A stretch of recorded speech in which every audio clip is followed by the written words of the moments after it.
ক্ষমতাসীন দল রাজনৈতিক প্রতিযোগিতা মুছে ফেলায় একটি একদলীয় রাষ্ট্রে পরিণত হয়েছে বাংলাদেশ। দেশে আর কোনো রাজনীতি অবশিষ্ট নেই। রাজধানী ঢাকায় নিজের অফিসে বসে গত সপ্তাহে ব্রিটিশ বার্তা সংস্থা রয়টার্সকে দেওয়া এক সাক্ষাৎকারে এমন মন্তব্য করেছেন নোবেলজয়ী অর্থনীতিবিদ ডক্টর মোহাম্মদ ইউনূস। রয়টার্সের সেই প্রতিবেদনে বলা হয়েছে, গত জানুয়ারিতে অনুষ্ঠিত নির্বাচনে প্রধানমন্ত্রী শেখ হাসিনা টানা চতুর্থ মেয়াদে জয়ী হয়েছেন, কিন্তু দেশের প্রধান বিরোধী দল ওই নির্বাচন বয়কট করে। ইউনূসের প্রতিষ্ঠিত ব্যাংকের ক্ষুদ্র ঋণ প্রকল্পের মাধ্যমে লাখ লাখ মানুষকে দারিদ্র্য থেকে মুক্ত করার কৃতিত্ব দেওয়া হয় ওই প্রতিবেদনে। 2007 সালে নিজের রাজনৈতিক দল প্রতিষ্ঠার পরিকল্পনা প্রকাশের পর বাংলাদেশে ক্ষমতাসীন সরকারের তোপের মুখে পড়েন তিনি। প্রধানমন্ত্রী শেখ হাসিনার নেতৃত্বাধীন ক্ষমতাসীন রাজনৈতিক দল আওয়ামী লীগ ব্যাপক দুর্নীতিতে জড়িত বলে অভিযোগ করেন 2006 সালে শান্তিতে নোবেলজয়ী ইউনূস।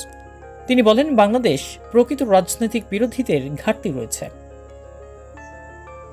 নিজের অফিসে বসে ইউনূস রয়টার্সকে বলেন, বাংলাদেশে আর কোনো রাজনীতি অবশিষ্ট নেই। এখানে কেবল একটি দলই সক্রিয় এবং তারাই সবকিছু দখল করেছে।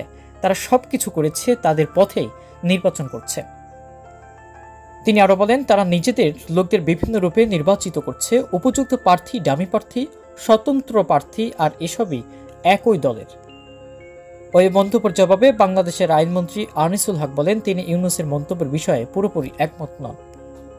টেলিফোনে রয়টার্সকে আনিসুল হক বলেন, কেবল আমি নই, বরং দেশের জনগণও তার মতে সঙ্গে দ্বিমত পোষণ করবে।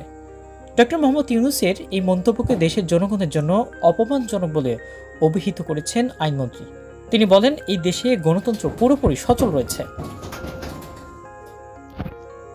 নির্বাচনের ঠিক আগে ঢাকার একটি আদালত শ্রম আইন লঙ্ঘনের দায়ে ইউনূসকে 6 মাসের কারাদণ্ড দেন। তবে তার বিরুদ্ধে আনা অভিযোগ অস্বীকার করেছেন ইউনূস। শান্তিতে এই নোবেল বিজয়ী বলেন, বাংলাদেশে প্রতিযোগিতামূলক রাজনৈতিক আবহ পুনরায় জাগিয়ে তোলা কঠিন হবে। রাজনীতিকে পুনরুজ্জীবিত করাটা অত্যন্ত বেদনাদায়ক হবে, কারণ আমরা এটাকে এমন এক জায়গায় নিয়ে এসেছি যেখানে এটা পুরোপুরি হারিয়ে গেছে।